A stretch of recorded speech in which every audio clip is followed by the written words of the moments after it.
Japet Singson hulog ng langit kay Casimiro. Ito ang mismong sinabi ng angas ng Pinas. Si Japet Singson din daw ang kasagutan ng mga dasal niya. Ito nga ang naging resulta ng pag-uusap nila mga idol. Kapansin-pansin sa mga post ni Cuadro Alas ngayon mga idol sa kanyang social media account na hindi pa rin ito nawawala ng pag-asang makaharap ang halimaw ng Japan.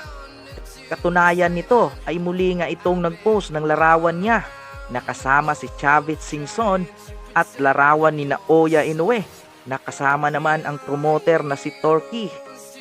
Kaya katanungan ngayon ng mga boxing fans kung si Japet Singson na ba ang maging daan upang maging muling kampyon ang ating pambato. Sa tingin ko mga idol, may masarap na niluluto ang Team Casimiro at si Japet Singson.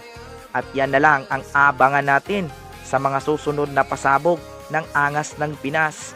Sa ibang banda mga idol, bagamat madalas sinabi ni Tatang Bob Arom na mas magaling di umano si Inoue sa ating pambansang kamao, yan naman ay hindi sinang-ayunan ng mga fans. Dahil bagamat naging 2-time undisputed ang halimaw ng Japan, ay hindi naman kalibel ng mga naging kalaban ni Inoue ang naging kalaban ng ating pambansang kamao. Mapalad lang daw talaga si Inoue sa kanyang prime dahil nagkataon lang talaga na lamang siya sa mga ito. At kung sakali lang daw na nagkataon na nagkasabay ang prime ni Pacquiao at Naoya, tiyak matutulad lang si Naoya kay Barrera na binugbog ng pambansang kamao.